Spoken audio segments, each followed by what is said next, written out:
Well, what are you going to do? You went 9 and Yep. 18 with Kyrie Irving in the lineup. And so you're like, okay, well, I guess you just got to sign Kyrie. He's one of the best players. He's curmudgeonly. We never know what we're going to get. He may not make us better, but we got to sign him. So there you go, Dallas. Now you have Kyrie for 3 years. Congratulations. Yes. The Dallas Mavericks. What else were we going to do?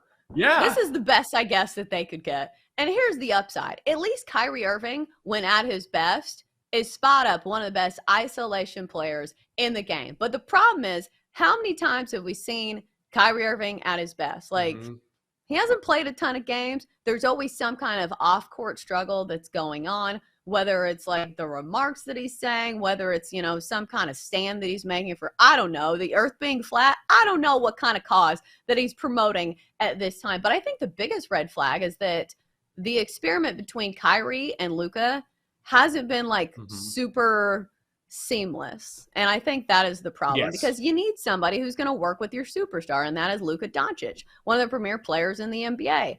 And I don't know who is going to be the missing piece because we saw it with Porzingis, who was there, didn't really fit. Like there was some, I don't want to say it's beef because I don't know, I'm not there, but bottom line, it didn't work out. They didn't win a championship, and that's the ultimate goal.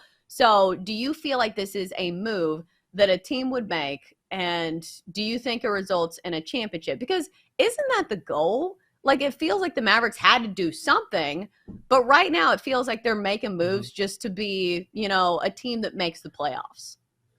Yeah, I feel like they're just there's not a lot of thought that was put into this. It's, hey, let's pair two stars together and throw some guys around them, and maybe it'll work.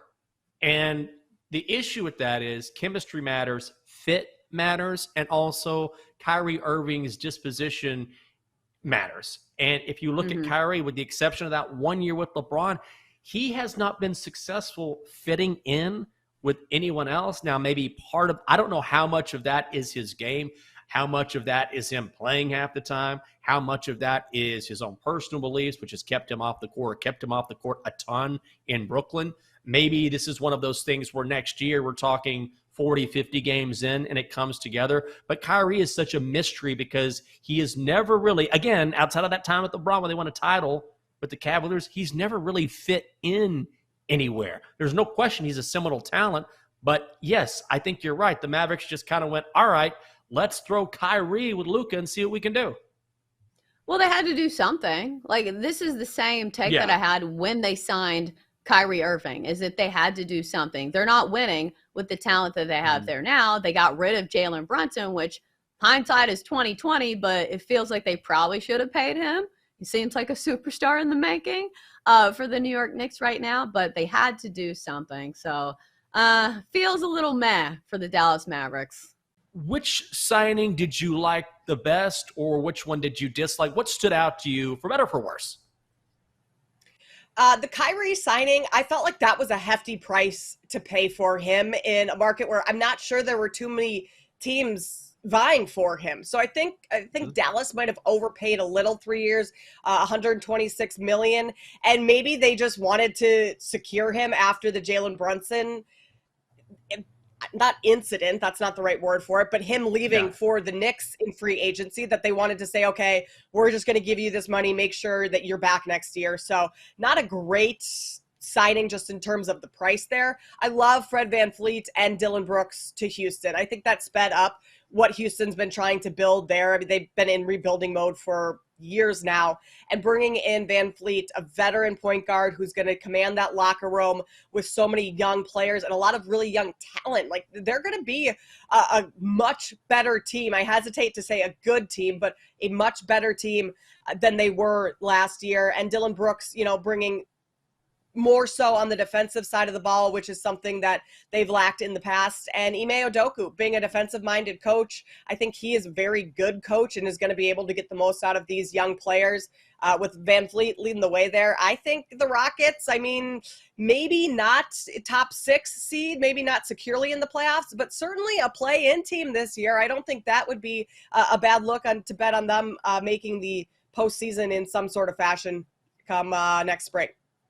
And it feels like some of the players are blackballing said player out of the process. And that guy's name is Fernando Tatis Jr. This guy is top 10 in OPS among outfielders in the National League. But the black cloud floating over him is that he missed a lot of games because he was suspended for PED usage. And now he says that this is because he took some kind of supplement or medication for ringworm. Mm-hmm. That's his justification. But I feel like his fellow players are not buying into this. So I know that being snubbed and like snubs and all-star snubs is always a talking point, but I feel like it is a valid one for Fernando Tatis Jr. We know this guy is an electric talent, but it feels like there are some politics at play here, even though I would say they're justified. Here's the thing. Both things can be true, and I understand the snub, and I am not someone who ever support. I'm actually one of those people, which I know I'm in the minority here because people have come around, but I am not someone who believes that people who used PEDs in the steroid era deserve to be in the Hall of Fame. I think it cheapens the game. That's a whole different argument. So I get the idea that if you have done something to enhance your performance, that just because you come back and everything's fine now, there's just going to be some blowback there. So I understand that. I will also say that now if he's clean, and apparently he is, he's taking tests, right? Everything's fine now. He has delivered. If you're just looking at the numbers, then there's no question he belongs on the team. So just putting his history aside, I understand the blowback there, but if we're just looking at numbers, he absolutely belongs. Oh, for sure. The numbers across the board are not the problem. 16 home runs this season, 44 RBI, and an OPS of 865, which is one of the better OPSs for outfielders in the National League. But I will say this. The field was pretty deep because two guaranteed spots are definitely going to be Ronald Acuna Jr. from the Braves, who is a shoo-in for the MVP as of right now. And then you look at Corbin Carroll, who's doing it on the base pass. He's having an incredible season for the Arizona Diamondbacks. So there's not that many spots open. But I think the argument was, okay, like maybe he's not a starter, but he at least deserves to be in the reserves for the All-Star game. But here's the thing about baseball. Doesn't it feel like one of the more petty sports when it comes to things like this? Like, we know that the Baseball Hall of Fame is one of the toughest ones to get into because of the writers. And the writers are just so clingy to some of these beliefs, and they hold grudges. So it just feels like this is the case. Yeah. The other players are holding grudges. And listen, if you're cheating and it's actually the case, you know, if he actually is taking these PEDs to better himself, I would feel like this too. So, Jenks, my question to you is, who is your MVP on this long weekend, on this Wednesday? Are you going with one of the four, or are you going off the books? Nah, I'm not going off the books. Here's the thing. Any other day, guys, I'm going with Ricky Fowler. And I loved seeing his reaction. The relief when Ricky Fowler tapped in that putt on 18, where he just kind of like looked up for a second and took a deep breath and soaked it in. I love seeing that for Ricky, and I thought, good for him. But it's Joey Chestnut, guys. You tell me when you've ever been able to consume 62 hot dogs. And here's the impressive thing about Joey Chestnut is that not only did he win, not only does he have now, 16 mustard belts, Joey Chestnut himself made this event happen. Like you mentioned, Double D, any other person in that field, if the Nathan's hot dog eating people decide, it's just too rainy, it's too wet, we can't have this event, no other competitive eater could say, no, we're making this happen. I am the superstar. I am the one person that every single, even just casual competitive eater follower can name. It's Joey Chestnut. He's a household name on the 4th of July. Only Chestnut could make this happen. He continues to do this year after year, and I love, this is how good he is. He consumes 62 hot dogs, and what do we say? Woo! I think he's losing it.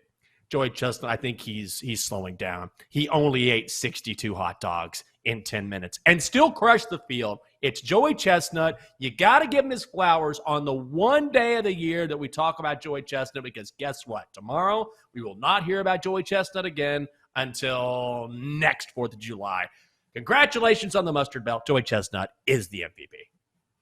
Oh, yeah, it has to be Joey Chestnut over the long weekend for me, because it doesn't matter what you do. If you are this dominant in your sport, in your profession, in your hobby, you deserve credit, because everybody across the globe is gunning for this guy. He's had the target with ketchup and mustard on his back for a long time now. And even when he's not at his best, Joey Chestnut still delivers. Was there any moment in this hot dog eating contest where it felt like he was going to lose it? No.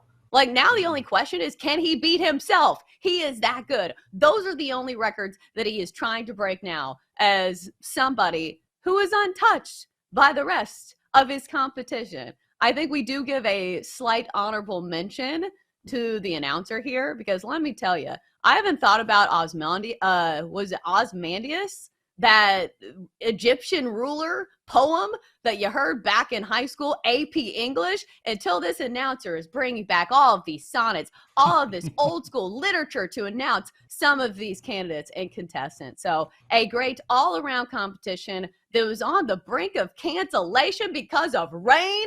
Thank God for Joey Chestnut for saving this completely American holiday hot dog eating contest. So congratulations, Joey Chestnut, MVP of the long weekend for me.